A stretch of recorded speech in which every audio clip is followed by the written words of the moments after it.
On this episode of Delivering Marketing Joy, I talk with Brandon Pecharich from Promo Corner about how to keep video content fresh and tips for looking sharp.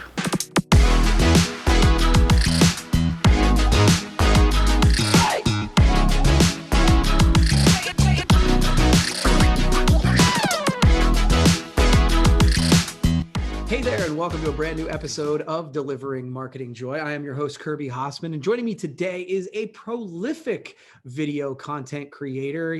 I could say that in our industry, but he's prolific in the world, creating promo every day. He's the digital media director for Promo Corner. Brandon Pecharich, thank you so much for joining me today.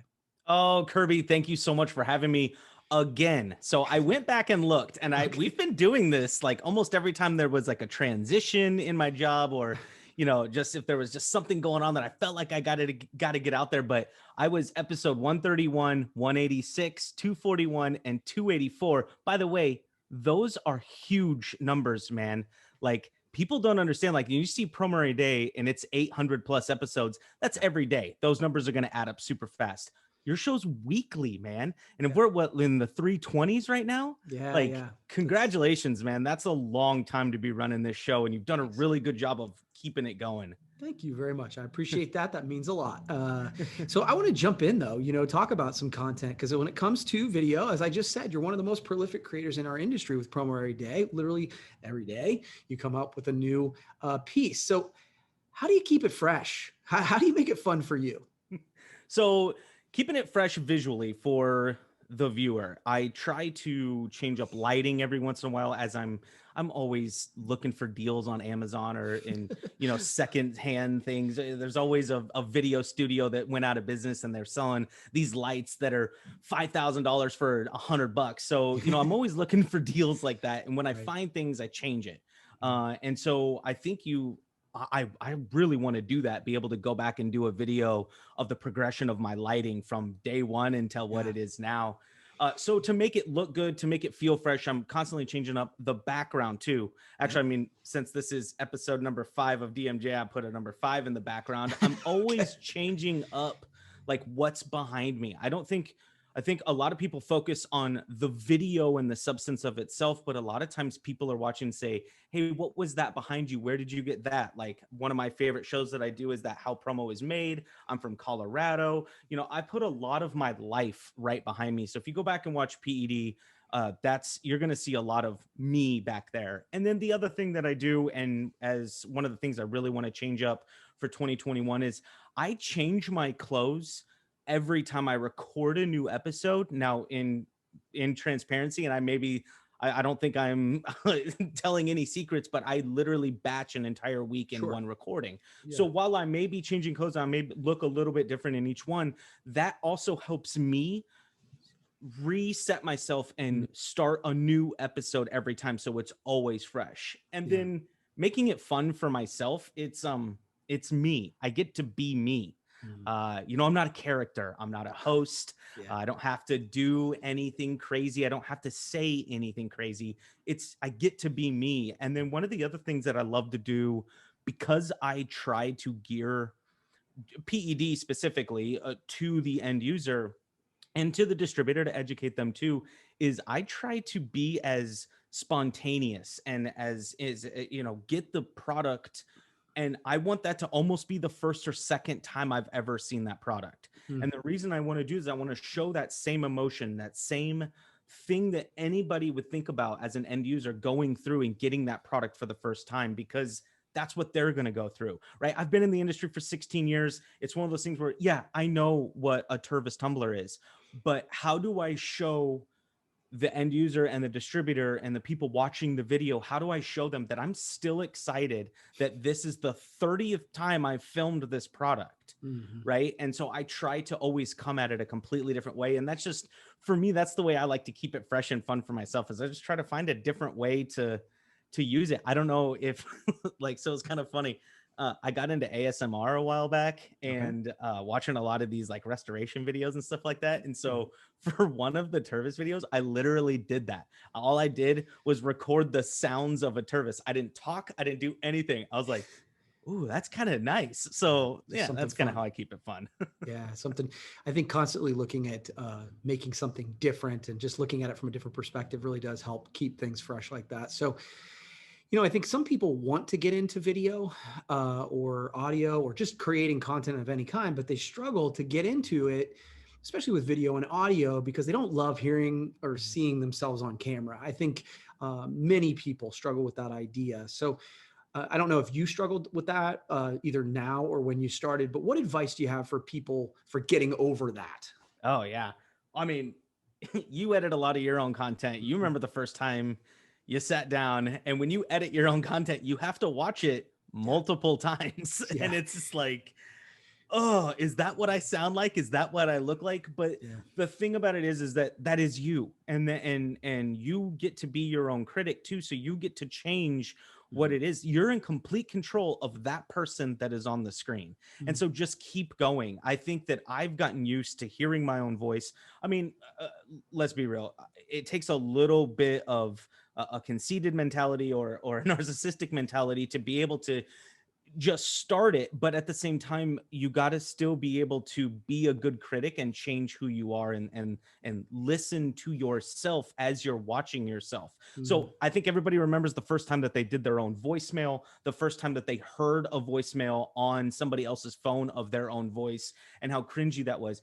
I think you also remember the first time you swung a baseball bat or a golf club. You Mhm. didn't do it perfectly. It Right. takes a bunch of time and constant repetition to be able to build that confidence up, to tell yourself that the voice you hear in your head every day, that is actually the voice that you're hearing out of the camera too, and Mhm. out of the video that you're watching afterwards. And then the other thing that I can say to really help yourself get better is to actually watch or listen to your content.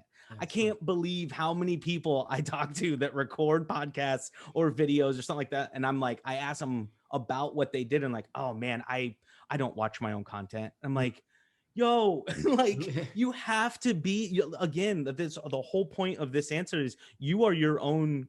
You're your best critic. You're the only one that's going to be able to change what that person sounds like or looks like. So if you want to keep it original, if you want to keep it professional, you're going to be the one that's going to have to change that up, Mhm. because it's you. It's you on the camera. So just keep doing it. You're Yeah. going to get better, and keep listening to that voice inside your head that says, "Hey, maybe I should change this up, or maybe I shouldn't say something like that."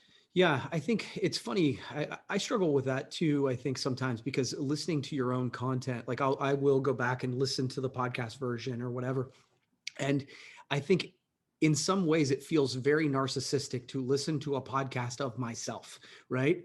But I think you're right in the sense that um, it's the way that I improve and say, well, oh, gosh, I say this one word over and over again. Maybe I should watch that. Mhm. And now I don't listen to every piece that I do, but I think just going back occasionally, but also doing it in a way that you give yourself a little grace.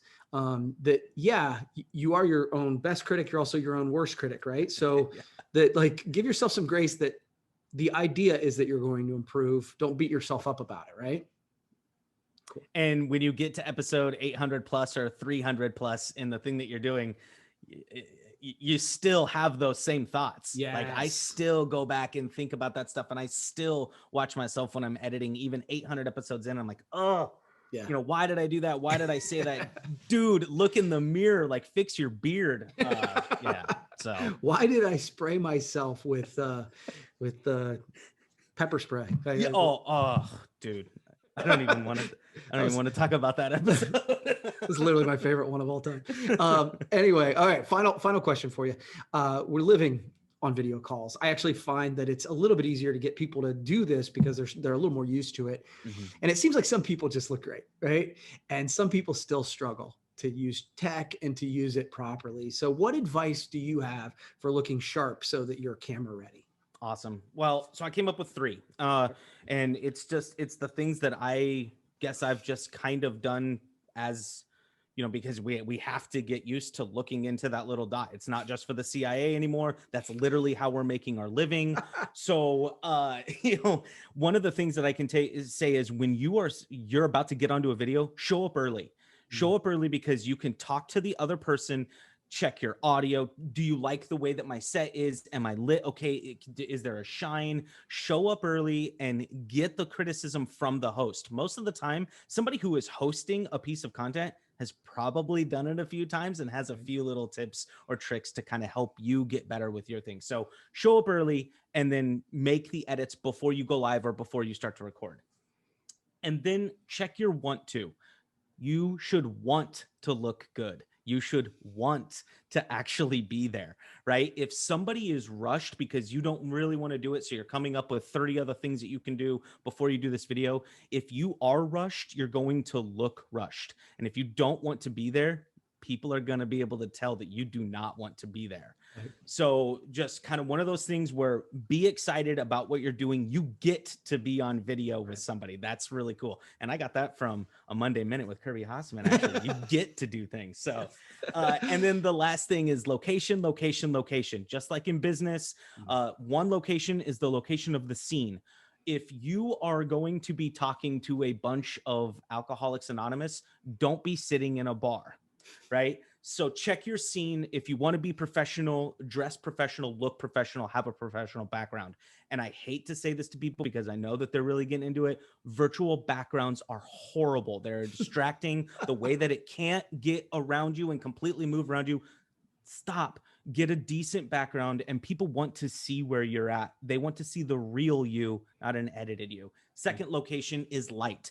We talk about this, and this is, I feel like a dead horse that you and I talk about all the time. I've got a hair light right there. I've got a face light right here. I've got a light actually lighting my bookcase here. And I've had to close the blinds. And I almost thought about putting a blackout thing here because the light that comes off this window was so distracting for the camera. Think about that location for the best light. If you have to move it, most people are on a laptop or have some type of mobile camera.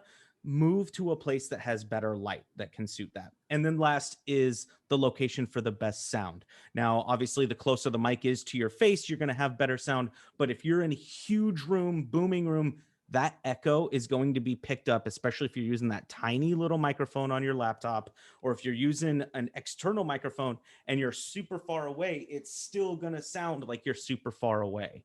Right. So location for scene, location for lighting, and location for sound. I love it.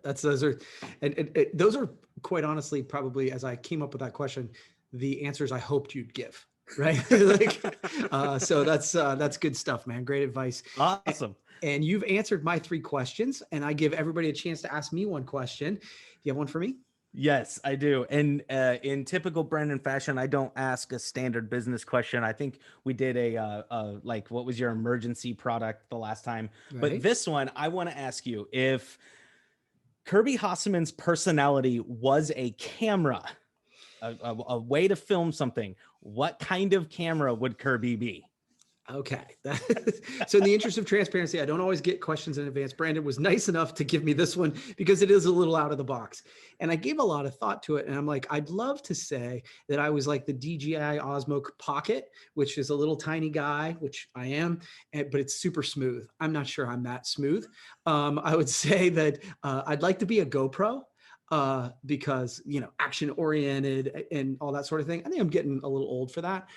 So I'm going a little bit outside of the box in the sense, I'm going to say the DJI Spark drone. It's got, so it's got the swivel camera, so it's pretty smooth. It also, you're able to see things at a higher perspective. I would like to say that I provide some level of perspective, a 10,000 foot view, something I pride myself on. So that would be what I would aspire to be. I'm not sure if I am that, but that's what I would aspire to be. Dude, that was such an awesome answer. And all of the list of cameras that I put down there, drone didn't even click in with me, but the way that you explained it, that is absolutely Kirby Hasseman, man. Well, great answer. Man. Appreciate it. Well, thank you for doing this again. Always appreciate it. Always enjoy chatting with you, and we'll have to do it again sometime. Okay. Absolutely. Thanks, Kirby. All right, man. Well, that's going to wrap up this edition of Delivering Marketing Joy. We'll see you next time.